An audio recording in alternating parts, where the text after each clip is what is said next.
Hello there, welcome to the booth. We are all set for round 16. That's Randy Buehler, that's Ian Duke, I'm Marshall Sutcliffe. Let's head down for the last round of Swiss here from Pro Tour Fate Reforged.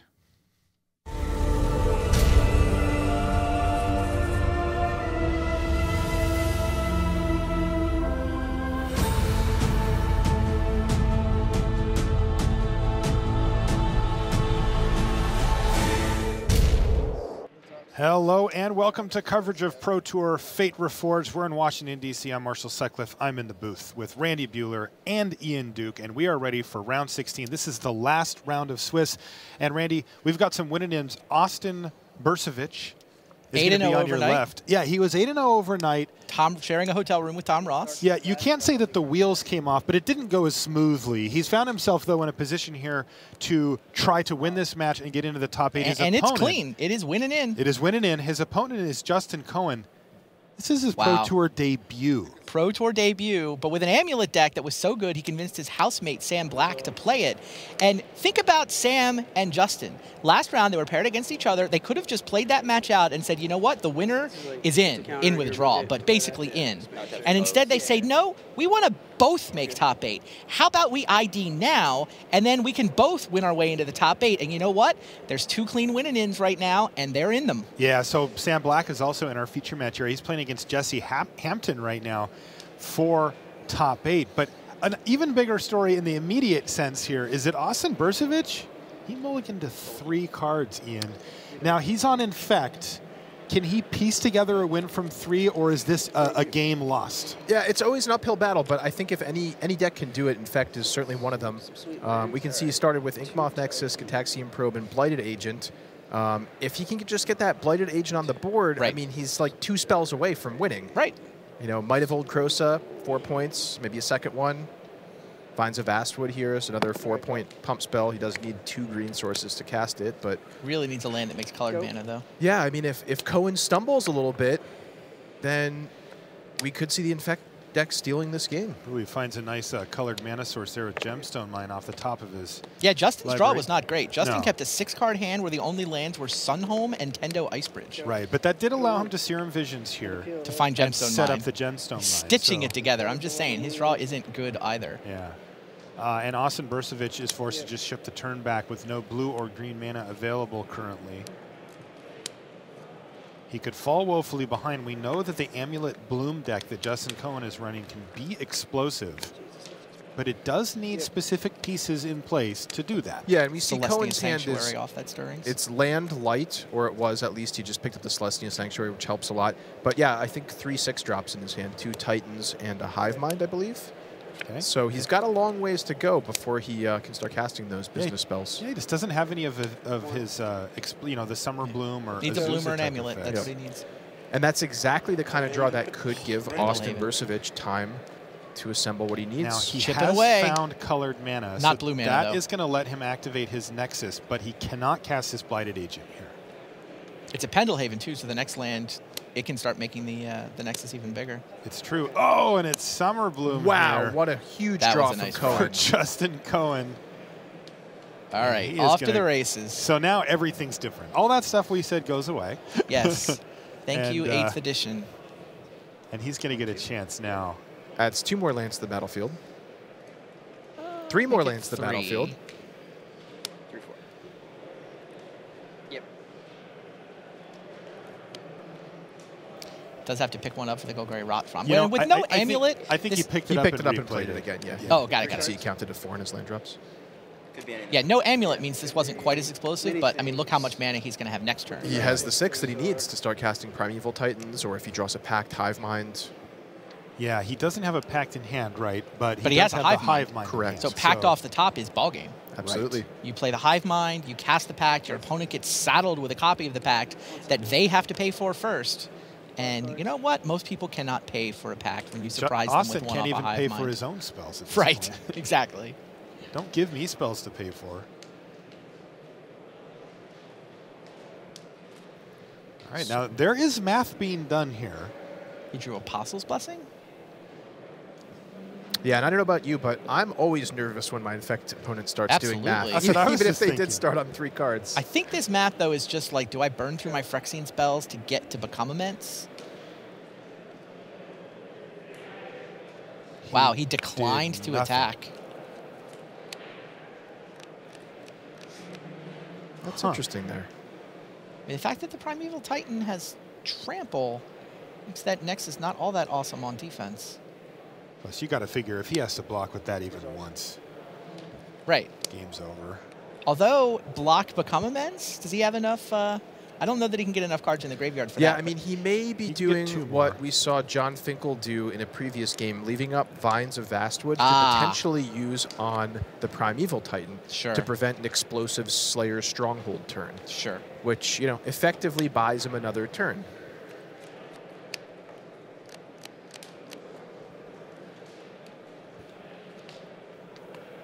There it is, Primeval Titan for Justin Cohen. Trigger. Trigger goes on, and this is where the fireworks really start for this Amulet Bloom deck. Yeah, no Amulet, though, so these lands will come into play tapped. He won't get to, for example, immediately activate a Slayer Stronghold. That said, his opponent mulled to 3, has 2 lands and a couple of instants in his hand. And I definitely got a peek there at Bursavich rereading his Vines of Vastwood, presumably to confirm that it can target an opponent's creature and prevent your opponent from targeting their own creature with their own spells. Now, with the Bloom player, though, not having Amulet, what are the chances that a sequence like that happens? Yeah, it's not possible this turn. So it's possible that we're misunderstanding here something, but I mean, that's the only reason I can think of for him not attacking with the It seems Igmoth like Nexus there. Bursavich probably should have attacked. Yeah, he's got a Mutagenic Growth to get in a couple of extra and get a card in his yard. But give him benefit of the doubt that he's playing around something here, right? Sure. Yeah, I mean, this Amulet Bloom deck is not a popular deck by numbers. It was, what, a couple % of the field here? 2%, I believe. Yeah. I think Sam and Justin are half the Amulet players. I think there were only 4 or 5 of them. Activate. Okay, he's activated. Looks like we might get to see the plan here.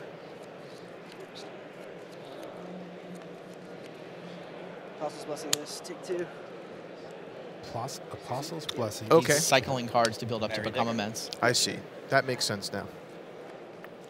So the whole reason he didn't attack there was just so he'd have the opportunity to activate the Igmoth Nexus and just cast the Apostle's Blessing on it for no effect other than to get that card into his graveyard. Because, of course, we do know he has... So if he can find Gataxian Probes and cycle through a couple of those. We do know he has Become Immense in his hand, so his Probe plan and a is fetch just... land. Yeah. He just said it. He just said it out. I've got 1% to win. I need a probe and a fetch land. So the players being totally open and honest with each other about what they're hoping, or what Bursavich is hoping will unfold here. Yeah, it's funny. You see most players in intense situations go one way or the other. They either become best friends and start just chatting it all through, or they completely stone up and they don't talk to each other at all. Yeah, he says he thinks he's 1 mana short. So he did hit a fetch land. Yeah, he can't activate. Did he draw? So he has the fetch land, so he can activate the Nexus and have a green for Become Immense. Can he get 5 cards into the graveyard? He gets the fetch land, he gets the Mutagenic Growth. I think he's 1 short. Yep, I think what he needed to happen He needed there, Gataxian Probe into that the fetch land. Yeah. And that's what he said. Does he die next turn? I mean, he's at 16. He is facing down the Titan. Did Justin get Sun home? And it's just sitting there waiting to kill him? Yeah, I mean, he's not dead on board per se, but I think Austin knows what the deck is capable of. And well, what about that Vines play you were talking about? Yeah, that's an option. It may not be enough to prevent the win here. Why not? I think it might actually be. It might be. If Sunhome is in play, he has to wait for the Sunhome activation, Vines the Titan as a response, and then I don't see how he'd take 16. And by the way, that Vines goes to his graveyard, which gives him the 1 more delve he needs for Become Immense. So the issue is if he's able to attack with the Primeval Titan, he can get a bounce land plus a Teleria West. Cycle the Teleria West, transmute the Teleria West into a Slaughter Pact or a Pact of Negation. And so, while he won't actually win the game that turn, the window then closes, right? Okay, so he's got the backup plan. Right. So we believe Austin can, if he plays the Vines, he can stop. He can not lose the game. But yeah, here's Teleria West. Yeah, in general, just a lot of complicated interactions, but Once Cohen is able to attack with that Primeval Titan, he just has so many options that I'm sure he can craft a way to win the game. And, you know, transmuting into a pact is one of those possibilities. Yeah, here's Summoner's Pact. Bursavich knows that, and there's Hive Mind. Can he just, oh, by the way, Hive Mind kill him? Backwards, maybe.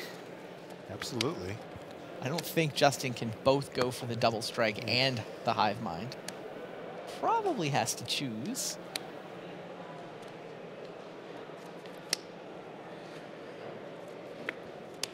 Two. Yep. 6. Hive Mind. Sure. Yep, Hive Mind Pact. Yep. Yeah, he sees the Vines of Vastwood threat, so he goes for that one. Now, Austin can't search up How much does it cost? 4 to pay? Simian Spirit Guide Right here, on right? So, yeah. Quit. no, That's yeah, this game. no Yeah, it's Elvish 4 to pay Spirit for Guide summoning in, Summoner's in Pact, modern. right? Yeah, he had 3. Yeah, he including could almost 2 pay. Gs. He asked, how much is it to pay? Yeah, but he didn't have it, of course. So that's going to do it. Justin Cohen is going to take down game 1 of this match, and we'll be back with more action after these messages. Ultra Pro is the place to go for all your Magic accessories. With card sleeves, deck boxes, playmats, and portfolios showing off the best Magic art, Ultra Pro is the standard in safe storage. Visit ultrapro.com for more information. Friday Night Magic has expanded to include all formats. Get ready for Commander, Legacy, or even Conspiracy drafts. Check out your local store for details and share your FNM stories by using the hashtag MTGFNM on Twitter.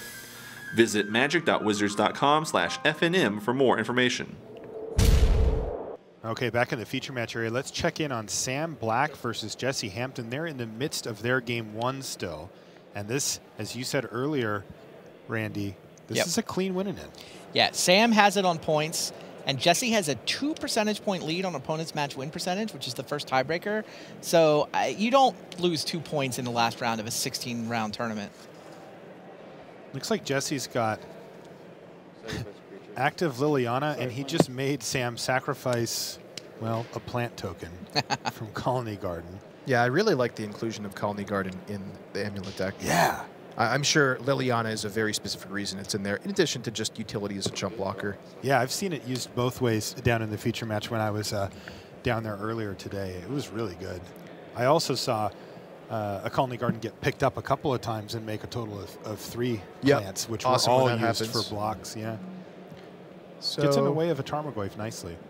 Jesse on a pretty typical Lingering Souls Obzon build. All right, so here's Azusa Lost But Seeking for Sam Black. 15. Red. Okay. And what does he have in Copy hand this. here? Sure. Pick this up. Okay, he's going to copy Gruul Turf 14. with Wait. Vesuva. Slayer Stronghold Azusa. Kill Liliana. Slayer Stronghold Azusa to kill Liliana. Love it. Not words I thought I would hear at the Pro Tour playing for top 8, but here we are. Yeah, it's like out of some bizarre Commander deck or something, right? No kidding. If I told you were going to hear those words, though, you might be watching Sam Black. It's true. Like, he might be the guy most likely to say those words before the event starts. Now, it doesn't look like Jesse has any momentum on his side here. He's got no creatures going. He's got a card in hand. But at the same time, if that's Sam Black's entire turn to take out Liliana, that means that he's not playing Primeval Titans. So did Jesse Hampton just, untap and ship the turn right back? Yeah, I drew a card and said go. Okay, so could be sitting on some reactive cards, Path to Exile, something along those lines. And what is in these guys' graveyard? How do they get here from? No It kidding. looks like a very interactive game somehow. Yeah. I looks see a like- Maelstrom pulse up in the yard there for Jesse. And a Siege Yeah, Rhino? Siege Rhino in Jesse's graveyard. How did that get How there? did that happen? This game must have been crazy. And somehow we've come in right after the dust is settled, and they're kind of top decking here, trying to figure out who can piece together a win from the remains of this game. So My just as money's I on the guy said, with the nobody's Primeval casting Titan. Primeval Titans. Well, Sam Black decided to show me exactly a Primeval Titan. So here's 2 Simic Growth Chambers, and now things just start getting out of hand for Sam Black if that Titan lives.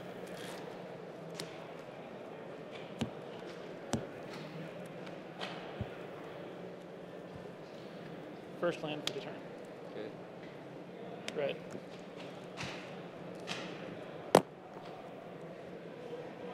Second land for the turn. Neutral. Copy Growth Chamber. Pick up Mana Complex. Okay. Third land for the turn. White. Make white. 11. Wow. Activate Plus 2/0. Slayer's Stronghold. And haste. Yep. Combat. Crazy. Attack the piece. And Jesse has nothing. Vigilance too? Yeah. Yeah, sure. The Zeus is getting in there too. He's got Summoner's Pact in hand to Sam Black. Wow, so Jesse Hampton without an answer to the Primeval Titan does not bode well for him. This is over half of his life total right here. Yep. He's taking 9. Yep. How awesome is the Sam Black draw with his housemate? Apologies. I mean, it's greedy, right? It's greedy, but they're It's both going to be up super again. greedy. Yeah. We'll risk either one of us making top eight to try to get both of us in by winning both of the round 16 win-ins. And they might pull it off. We have 2 amulet decks tomorrow with these housemates pulling off this gambit. Hampton has absolutely nothing. Yeah. Just Sam's has to up a throw a game. couple of lands, and Sam Black finds himself up a game, and Justin Cohen is also up a game. So this might actually work out for them. We can take a look at our feature match Take area. some lines I've never taken before in that game. All right, why don't we jump back to our main match right as it gets underway with Gataxian Probe to get a look at Justin Cohen's hand. What do you make of his hand here, Ian? It looks very good. So he's got, plenty of lands to start out. I think I see a Summer Bloom there, which will help him explode a little bit. An amulet, and that Summer is an Bloom, amulet Azusa. also. So that's the exact explosive mana hand that you want to begin with. I think that's a Primeval Titan at the bottom. If too. it is, then that's just he just has the nut, a right? golden hand. Yeah, absolutely. I mean, Austin Bursavich looks like he found an And apple. a big grin on his face. I mean, I think both players know that's a good opening hand to reveal the Gataxian Probe. 1 second. Let me read some of these. And Say, hats off to Austin Bursavich, by the way. That is Primeval Titan. He's reading the amulet. Austin made a game of that game 1. He was mulligan to 3. Yes. And he almost pulled that off. And he was saying, I'm 1 mana short. Yeah, 1 mana short or 1 card in the graveyard short, Yeah. whichever way you want to look at it. Yeah, so there's a look at Cohen's hand there. This opener is absolutely absurd for Justin Cohen, though. Now, Austin Bursavich knows that he needs to go absolutely as quick as possible. He will not be interrupted, but which deck is faster? That's the question. Yeah. Did he Because mulligan again? Does he really only have 4 cards in his? Oh, no, there they are. I certainly count more. Yeah, just getting it updated there. 1 land. he has nothing on turn 1. Well, he's got Up Dispel. He, in fact, chose to leave Up Dispel instead of playing Noble Hierarch. Is that what he did? Yeah. Leave up must Spell be- Pierce. He Is can it spell, Spell he can Pierce? Spell Pierce. Okay, He's got 'cause Spell Spell Pierce. Pierce is I was like, better, what does Dispel do? It doesn't. Oh, Spell Pierce. That does it. That matters a lot. Go. And Justin Cohen's, I think, having none of it. Interesting. Not going to play the amulet on turn 1.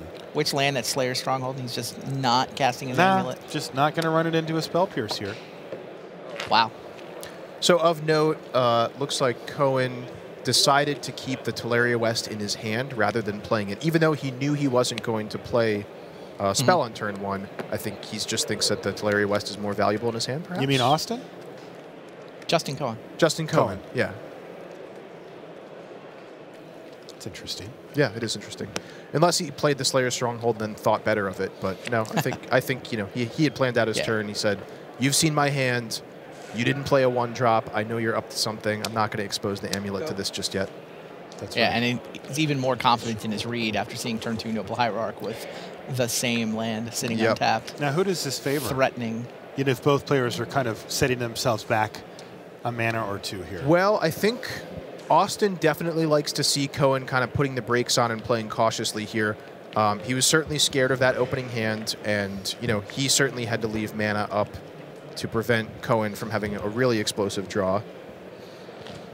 But I think overall Austin is pretty happy with this early turn exchange, especially given that he has the Hierarch to follow up.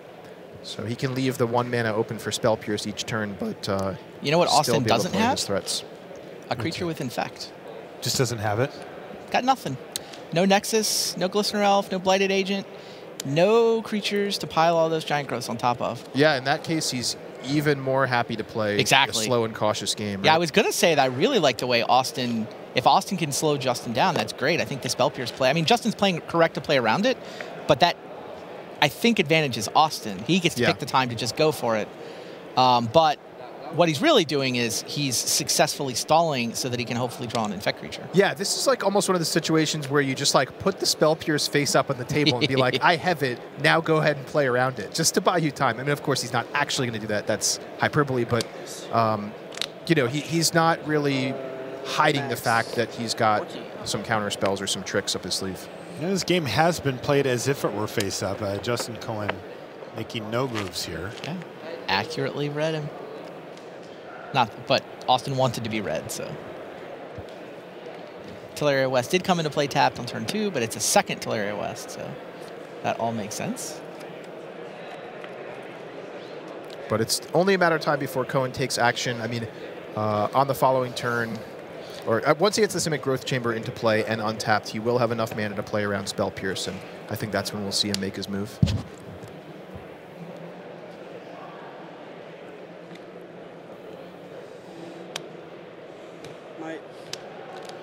He's mighting the Noble Hierarch. Plan B is in effect. If he can't find an Infect Creature, he's doing it the old-fashioned way. This is already going to be 5. It's a 9 something. Make it 9. 8 something. It's 8 right now, but there's 9. Wow. I mean, that's still almost half of his life total. And he's got Become Immense in his hand, right? Wow. Austin Bursavich changing gears on a dime here. Magic is awesome. This is fantastic. He also has left up that blue mana for Spell Pierce and or Dispel.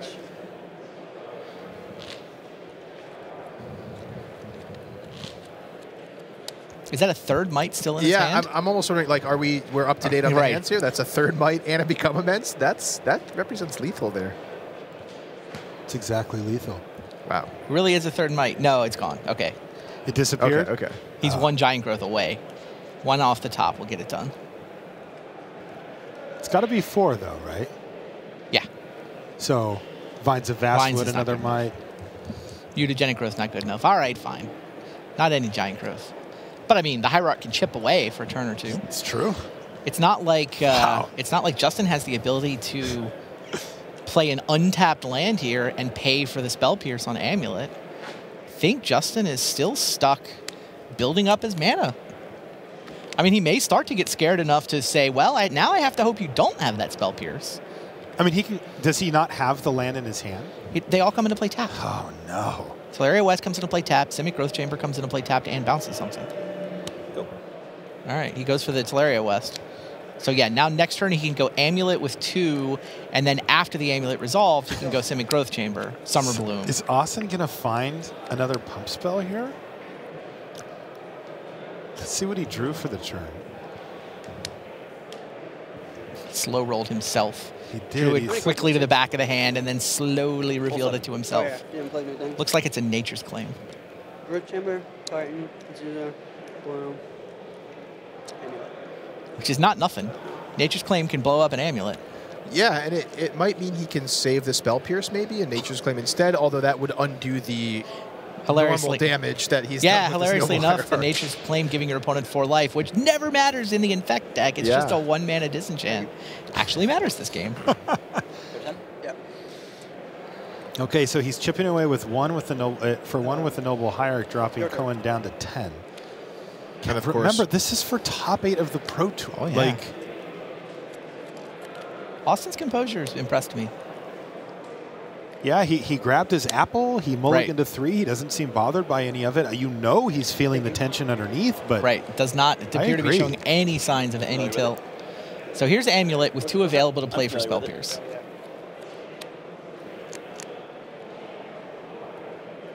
Looks like Austin is still thinking. I don't think it's resolved yet. Cohen, if it does resolve, Cohen can play Growth Chamber, make green in 1, play Summer Bloom, off to the races. Yeah, Bursavich can intervene a little bit.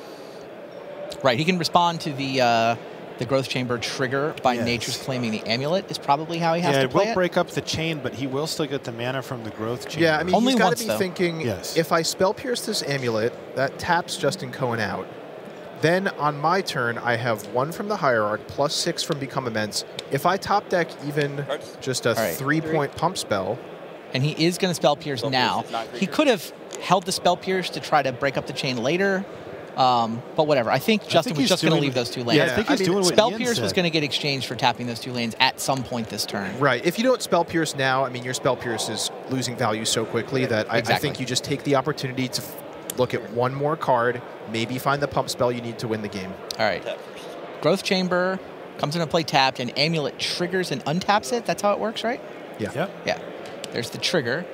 Still have to He return. did not respond with a Nature's Claim. That surprises me a little bit. Surely he's going to respond to this with a Nature's Claim. It really does blow his plan out of the water. Yeah, Summer Bloom makes 6 mana if Amulet's in play.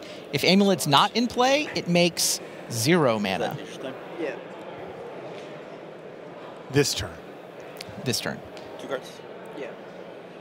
So Bursavich got to be a little bit frustrated there. He took a really interesting line of play, trying to get through with normal damage to win the game.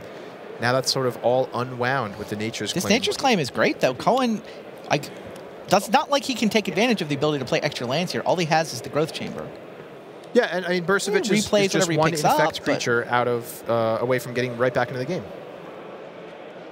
Or 2 Giant Growths. Of note, though, the Summer Bloom did resolve, so It did. Cohen still gets to replay the Simic Growth Chamber and whichever land he returns to his hand. Right. Did not have anything capable of casting an Ancient Stirrings, interestingly. Okay. Okay, so Justin Cohen has to pass the turn back.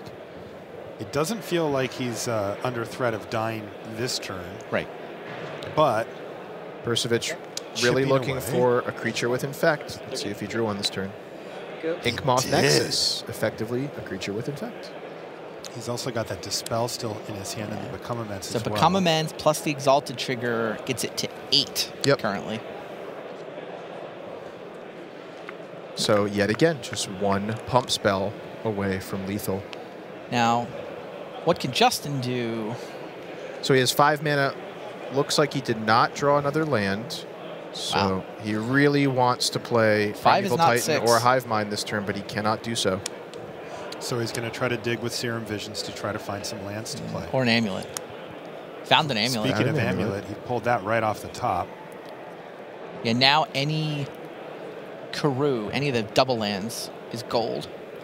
Right, because he can play the Amulet, Ancient Stirrings, find a green producer. Well, it doesn't even have to be green producing. Find a Karoo, use that to cast a Souza, and then make a couple more land drops, each of which is generating him mana with the Amulet. Looking at Spirit Guide, and I didn't see what the second card is, but he went top. Top bottom, I think. Did he? Yeah.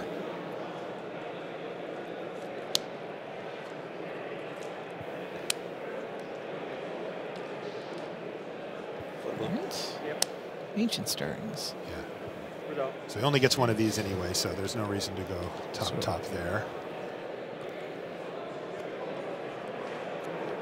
Yeah, I was confused by the top. That's how I thought I saw it. I see a gemstone. I do not see. Did he not pick So- up A the double bounce land, land bounce here? land. Yeah, I there's a think forest. even if he hits a bounce land there, I think he can only get up to 5 mana this turn if he plays Amulet, Azusa, and then plays 2 bounce lands. So I don't think we're going to see him playing one of his Haymakers this turn in the form of Primeval Titan or Hive Mind. So does that mean that the door's open for Bursavich Yeah. to draw I think it does. Giant Growth off the top wins the game. any Yeah. of them? Any Giant Growth off the top, I believe, wins the game for Austin Bursavich. But if he doesn't draw Giant Growth off the top, I think he's in trouble. Yeah, next turn's going to be just tremendously explosive for Cohen.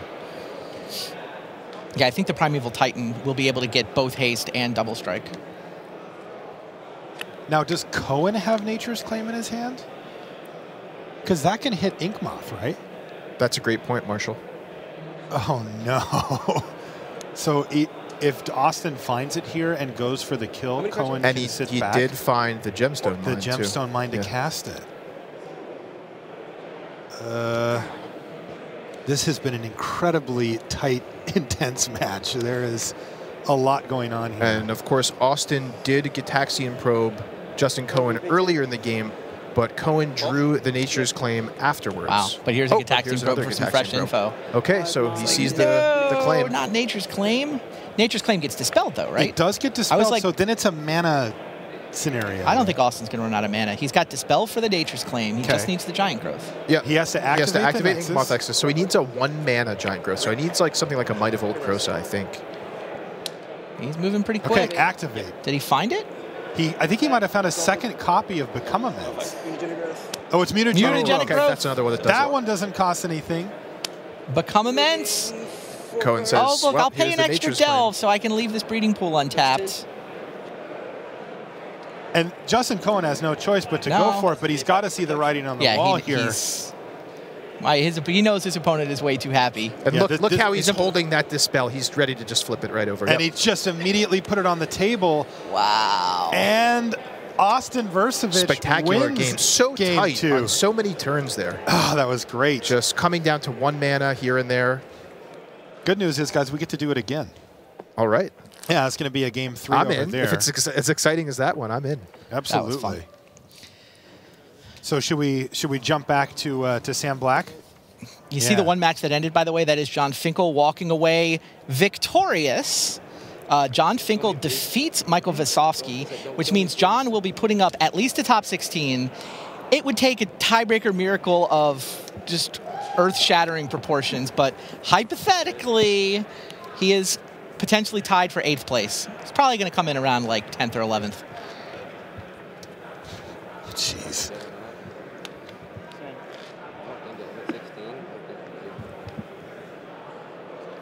All right, so how does this look from what I see? That there's a Ley Line of Sanctity on the battlefield for Sam Black. Yep, a card we've seen be hugely important in against Thoughtseize decks. Though I will say, along the lines of the huge theme, Jesse Hampton's creatures are massive.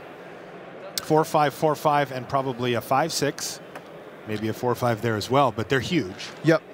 And just taking a second to process where we are in the game state. It looks like Sam Black is in the middle of resolving his Primeval Titan trigger. Exactly. But looks unlikely that he'll be able to attack with it this well, although he does have an Amulet of Vigor. I just noticed that now. So we'll see what he does here. I think he might be able to string something together with a Bounce Land and Slayer's Stronghold, potentially attack with the Primeval Titan. But he's low on life. Here's the County Garden that we've seen be instrumental so far. Yeah, that can get right in the way of the Tarmogoyf or the Tasigur. Yep.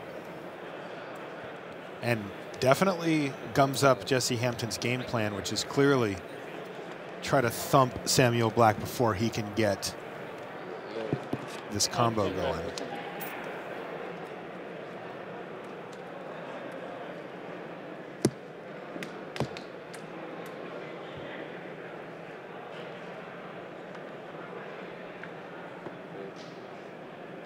Returns the Gemstone Mine to his hand with Simic Passes Growth the turn Chamber. back to Jesse Hampton, who has amassed a nice army here and has cards in hand. Can he power through the Primeval Titan and, yes, I'm saying this, the plant token?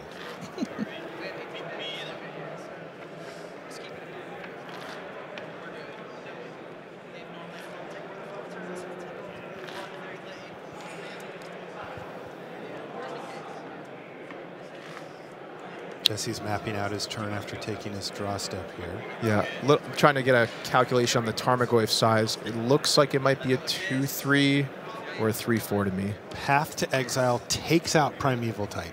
Yep. So that massive blocker is out of the way. So plant token probably going to get in the way of Tasigur here. Yeah, it looks like the Goyf, I think, is a 3/4. 3/4 land sorcery instant. Yeah, is that that's what you're I'm saying? counting. Okay. Which would mean that this is actually a lethal attack, so that plant token is going to be obliged to jump in front of Tasigur or in front of Tasigur. So chump block, take 7, go to 2.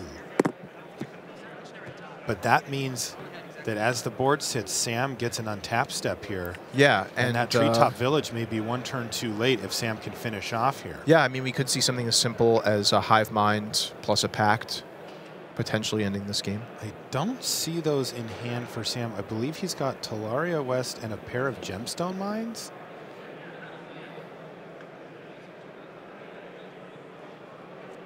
Does that get the job done here? He's counting it up. He can Talaria West for A Pact. a Pact to find another Titan, Removal spell doesn't seem to get the job done here.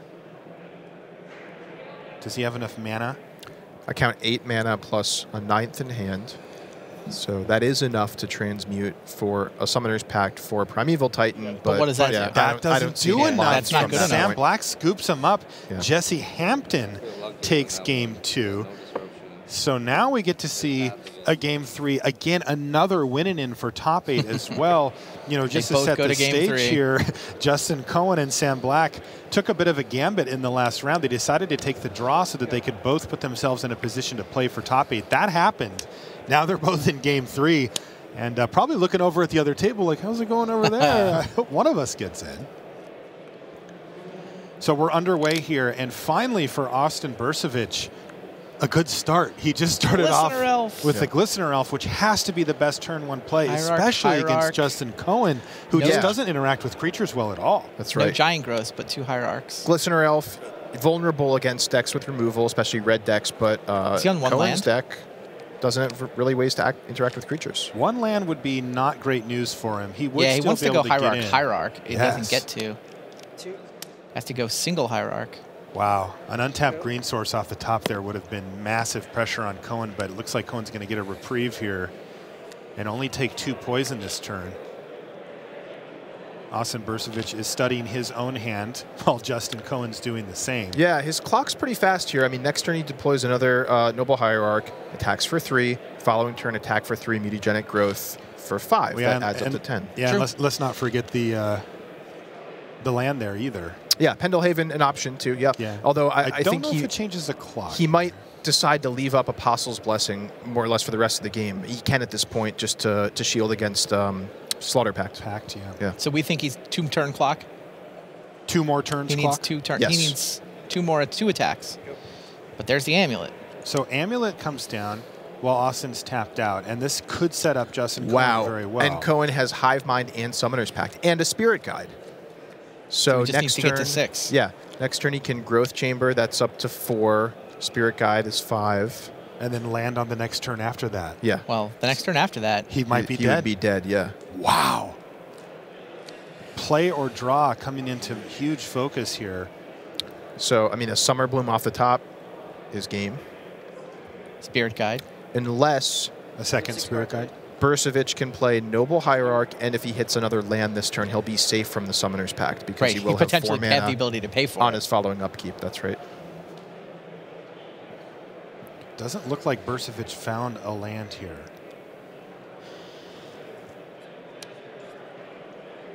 This is getting tapped for mana. Yeah, I mean, the Pendlehaven doesn't change the clock here, No. so I think he just wants to leave up Apostle's Blessing. Yeah, the second Noble Hierarch will do the same thing that the Pendlehaven will in this situation anyway.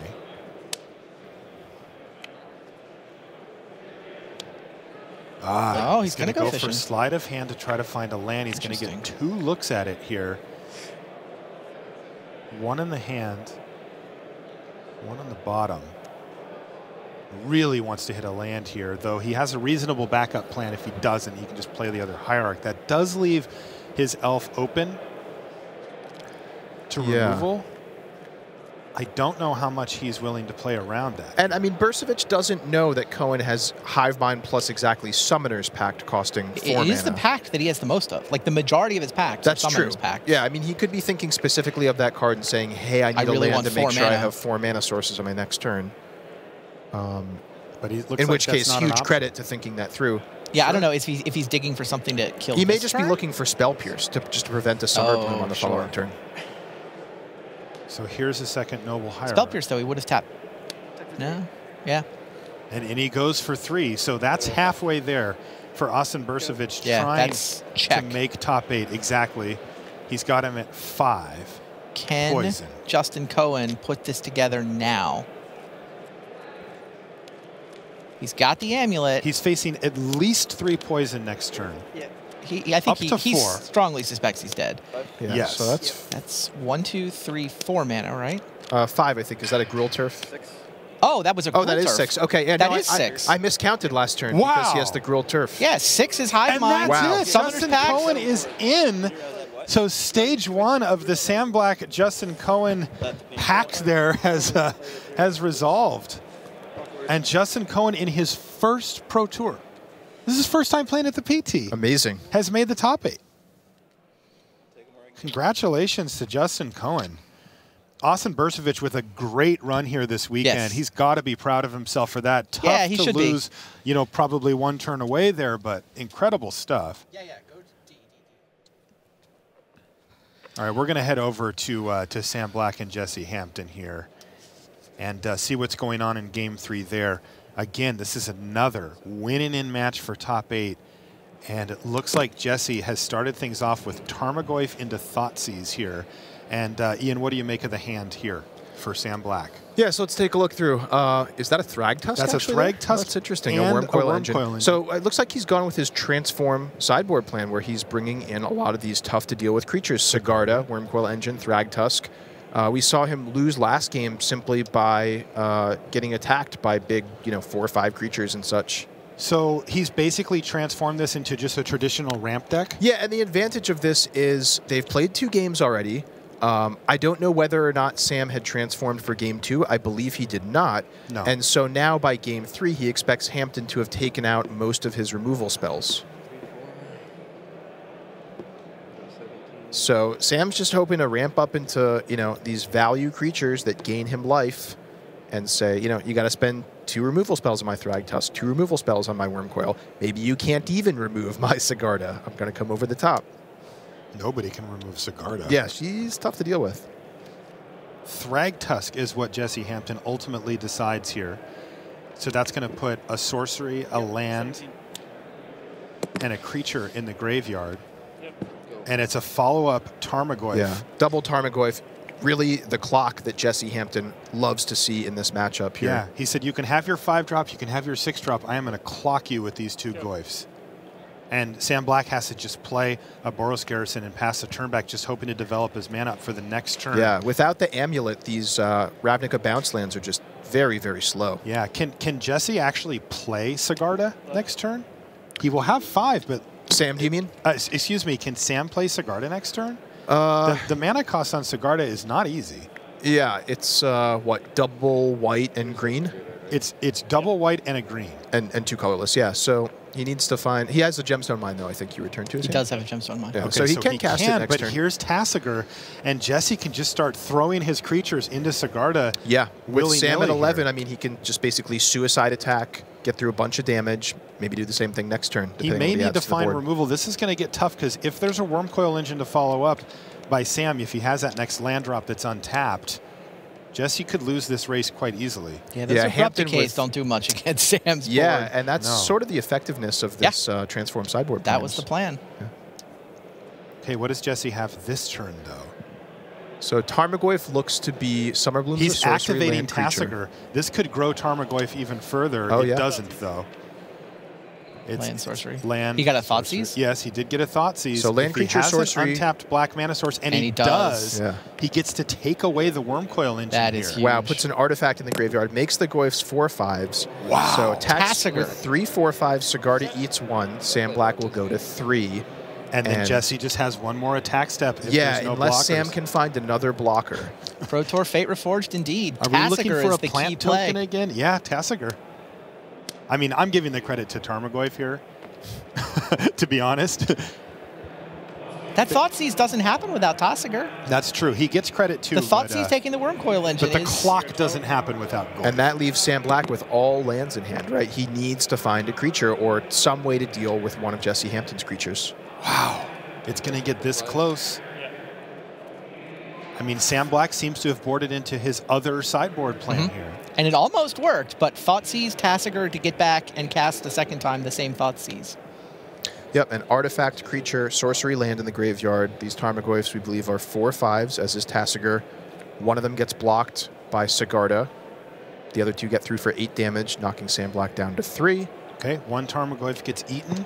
Both creatures will be lethal next turn. So again, Sam needs So this to is find a huge creature draw off step. the He needs a top. creature or a colony garden, and he It's a finds gemstone mine. just mine. another land. Yeah, just a handful of land. He's going to gain 2 here. Ooh, is that a from Radiant Fountain? Is that relevant? Is that enough? It does Is it bring him up to 5? 5. So Whoa, bottom That's turn? actually huge. I mean, that does mean that Jesse can't attack here, right? Like, yeah. Radiant Fountain? Really? Radiant Fountain is now going to prolong this game? Inquisition.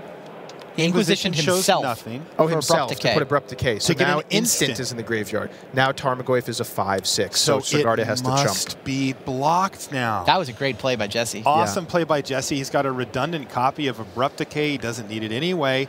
So Sigarda's going to have to chump block Goyf. He's going to go to 1, and now it feels dire for Sam Black. Now he needs like a Wormcoil Engine, right? Yeah. What is Something it? that can block and gain him life at the same time. It's an amulet. Yeah, it's a not gonna do it. redundant combo Wow. piece. And Jesse Hampton is on the verge of his second Pro Tour top 8. Top and 8, number that's 2. going to do it. Jesse Hampton is in. Heartbreaker for Sam Jeez. Black after Sam drawing Black. the previous round. Yeah, he and his housemate took the gamble. They got about the same results they would have if they played it out, right? That's One true. of them got through to the top 8. But Sam declined the chance to win that game 3, went for it here, almost pulled it off with an awesome transformational sideboard plan. But wow, Jesse Hampton Yeah. inquisitioning himself to get the instant into the graveyard to pump Pretty up cool. the Tarmogoyf. That was the key play at the end. Now, Randy, Jesse Hampton had 30. He was Right, so we are X in the and 4? tiebreaker scenario. Yeah. One guy is going to get in at 12-4, where we Right. believe it will be Jesse Hampton, but it's tiebreakers. It's right. So one he was guy 33 at points 12-4. going to the round, and he's now up to 36. He's now up to 36, Yeah. and there are 7 players at 37 or better. Wow. One guy gets in on 36. Jesse Hampton is in that tie. John Finkel is in that tie.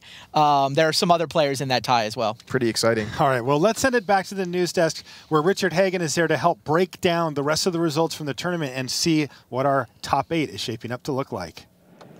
Thanks very much to the guys there in the booth. What action. Sam Black right at the end there. Jesse Hampton, is he going to be in 8th place at 12-4? Other players at 12-4. As the guy said, John Finkel is at 12-4, but he had a big win percentage to make up. We'll let all that pause for a moment. Results still coming in. There are 3 matches left in this tournament. We have some top 8 players waiting to talk to us. So without further ado, let's get across the studio. Here's Brian David Marshall and the astonishing Li Shiqian. Thanks a lot, Rich. I'm here with Li Shiqian. Shiqian, this is your 4th Pro Tour top 8, and that's kind of a remarkable number, but it's also your 3rd modern Pro Tour in a row. So we have, what was your first deck? In Kanzo here, you played Valakut, right? Scape Shift? Yeah, Scape Shift. Okay, and then you played Blue Moon, yeah. and now you're playing Burn. Yes. 3 very different decks, but you said they all have kind of a common theme when it comes to the modern Pro Tours. Yeah, I think that's the meta game deck. In RTR, it's Scape Shift. The environment is about Deathfire Shaman and Bubble Elf. So playing Scape Shift is kind of a combo deck without any creature for the junk. And the Blue Moon is for the Birthing Pot and the Zoo meta game. And now Burn is for Arbitron meta game. Yeah, so all are for the meta game choice. So you feel like you've been making the right call. I mean, certainly can't argue with the results. I mean, you are the modern master at this point. Now, Team MTG Mint Card, you came here with a lot of players from all different parts of the Asian Pacific region. Yes. And you're really putting up some great results. I saw something that you guys have one of the top team win percentages in the room. I think so. I think 3 of us, X4 and me being in top 8. But our team is like 9 people, 8 out of 9 making day 2. So. And do you feel like having this team and having some continuity on the team has helped you and helped other players to sort of it's really great. Get some momentum going? Yeah, before I gathering the Asian players, we kind of don't have a really core member of the team. We change half team every Pro Tour. But now, after this, we got multiple players who qualify for next 3 Pro Tours. Hitting Silver and qualify, and X4 qualify them for the next Pro Tour. So we have a more consistent team right now. All right, well, good luck the rest of the year. Good luck tomorrow. Li Shiqian, sending it back to Rich at the news desk. All right, thanks so much to Brian David Marshall and Li Shiqian. Congratulations to him. More top 8 interviews on the way. But the players on 12-4 are the ones who are nervous right now. We know Jesse Hampton is 12-4, and we know that John Finkel is 12-4. Well, I count at least 4 other players in that tie. Tyler Hill is at 12-4. Huang Haoshan from Chinese Taipei is 12-4. Roberto Esposito of Italy, 12-4. And the New Zealander Jason Chung is 12-4. We believe one of those 6, maybe there'll be a 7th, one of those 6 makes it in 8th. Someone, though, who we do know is once again sitting over with Brian David Marshall. He is a Hall of Famer from the Netherlands. Let's get over to hear how he feels. Here comes Jelger Wiegersma. Thanks, Rich. Brian David Marshall sitting here with Jelger Wiegersma. Jelger, this is your 5th Pro Tour Top 8. Yes, you had it is. 3 Pro Tour Top 8s at the time of your Hall of Fame induction. What were your expectations once you got into the Hall of Fame about what your career was going to be like and your relationship to Magic? Well, at the time I had a full-time job, I still do, so I didn't think I would play very much anymore, and with playing less, I didn't think I would do very well anymore, but still getting some results, so. Yeah, this is your 2nd Top 8 since you've been inducted, your 2nd Top 8 since you joined up with the Pantheon. Yeah, it is, yeah. And that's it's nice to have a team of Absolutely, similarly aged, experienced players. Yeah, I mean, they're all so great. They're like the best deck builders and players in the history of the game, pretty much. So it's good to have a team like that. But you're going a little bit off the script. There's definitely a Pantheon deck for this tournament, and you're not playing it. What happened that led you to play Splinter Twin as opposed to the Infect deck? Yeah, so I usually really like just playing the team deck because I know these guys play a lot more than me, and they know what they're doing. They know how to make a good deck choice. But for this tournament, I couldn't really prepare with the team. I only showed up on Monday night, so I didn't really have time to test. And the Infect deck that the rest of the team played, it's really not my style of deck. Plus, it seems pretty hard to play to me. So yeah, I figured I'd play something easy like Splinter Twin, which is just... You love an island. I do love an island, yeah. Yeah. You've lived on one. Exactly, I still do. Okay, so Jelger, I'm going to let you get back out, celebrate with your friends, Sounds do a little good. play testing tonight. I hear you've got some good people lined up to help you figure out your think so, matchups. yeah. So for Jelger Wiegersma, this is Brian David Marshall, sending it back to the news desk. Thanks so much, BDM. Thanks to Jelger. Congratulations to him. We are waiting for the top 8 announcement. I said that there were 6 players on 12-4. By my reckoning, there are 8. We have 2 more players who are in that 36-point mix. From Hong Kong, Yam Wing Chun. Great job by him. He's been under the radar. Now, if he's under the radar, that probably means his tie breaks are not that great. Because if he's at the top of the standings, you think the opponent match win percentages are going to be higher. So he's probably not in the mix, though he is on 12-4. Congratulations to him. And then from South Korea, Park Jong-sun is on 36 points. So there are 8 players on 36. We believe that there are 7 in. Let's get you over for one more interview. Brian David Marshall is ready to talk with Jacob Wilson. Hi, everybody. Brian David Marshall here with Jacob Wilson. Jacob, you got there. I did. You got back to the top 8. I did an interview with Rich Hagon last week, and he said fairy tales don't come true. You don't strike me as someone who believes in a lot of fairy tales. How are you feeling right now, and what's your expectations for tomorrow?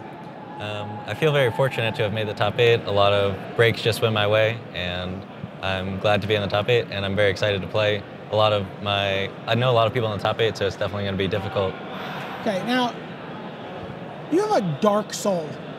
I'm just gonna tell people this. I said, came up to you, I said, oh, you're top 8. Where does that leave you for the season on pro points? Please tell people what you said to me. Well, I said I have 23 points now, so that puts me to 41. And if I get 0 pro points for the rest of the season, I'll be 1 point short of platinum, with the 3 points from each pro tour.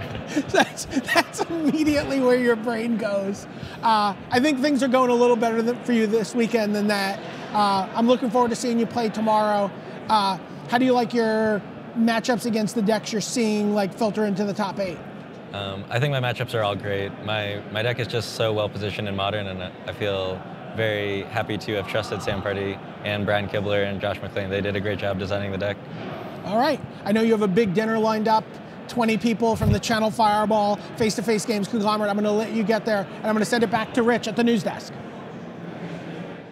Thanks very much to Brian David Marshall and to Jacob Wilson there. Platinum Pro trying to get the job done again, and it looks like he is in the top 8, and we are waiting for that 8th and final slot. That is what's going to be critical, and I'm going to be joined here at the desk by Brian David Marshall, joins us here. Those three we know BDM successfully into the top 8, and it seems to me that all three of them were extremely calm about it. Yeah, well, Lee was a little bit more excitable. I mean, Yelger and Jacob are not known for animated jumping jacks, but maybe they will in the top 8 announcement. Oh boy. And it is time for that. Why don't we get down to the feature match area? Looks like we're just on the verge of going with that. So, Eric Froelich, we're certain is in. Antonio Del Moral Leon, we're certain is in.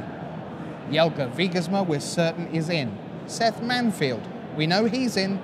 Justin Cohen with Amulet, we know he's in. Wow. Jacob Wilson, just seen him, we know that he is in. Li Shi-chan, we know that he's in. Then you have 8 players sitting on 12 and 4. 7 of them are going to have had a fantastic weekend and some sightseeing to do in Washington, D.C. on Sunday. One of them's coming back. Had a good weekend so far?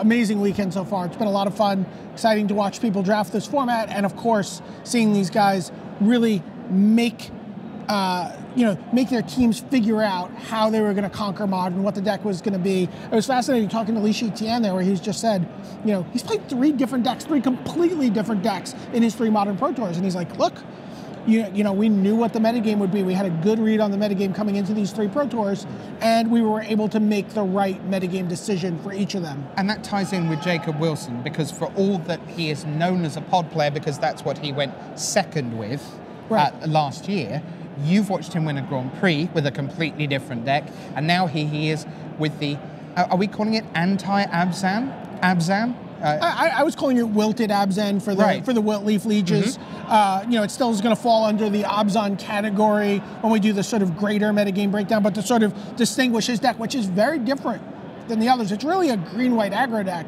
that just touches black very slightly for, Siege Rhino and Thoughtseize and Lingering Souls.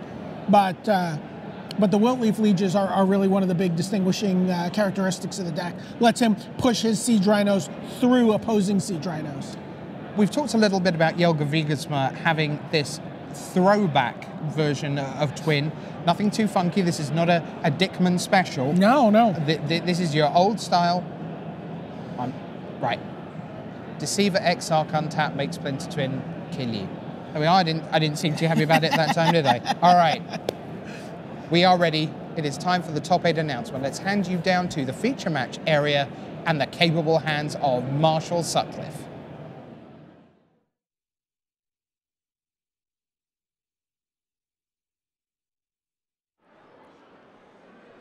Pro Tour competitors, it is time for our top 8 announcement. In first place, with 38 match points from the United States, Eric Froelich.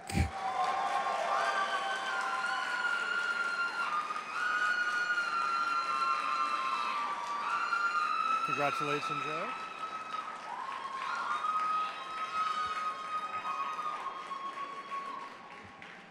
In second place, with 38 match points from Spain, Anthony Del Moral Leon.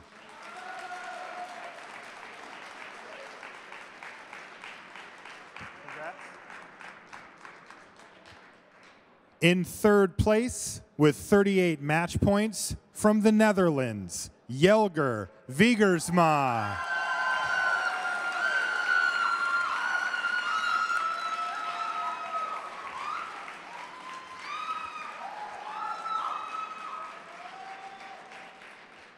In fourth place, with 37 match points from the United States, Seth Manfield.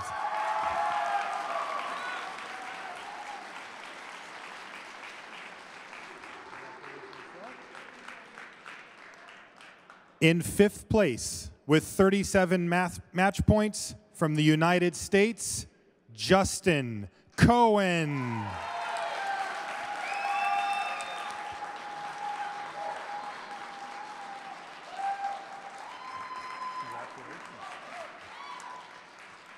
In 6th place with 37 match points from Canada, Jacob Wilson.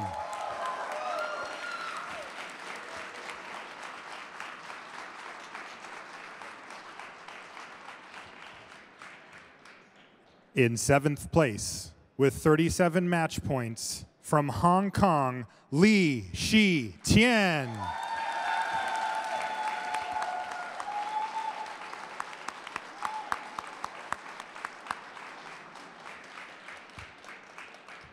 And in 8th place with 36 match points from the United States, Jesse Hampton.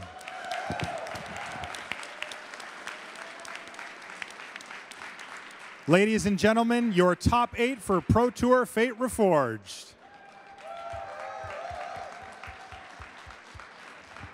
All right, let's send it back to the news desk with Richard Hagan.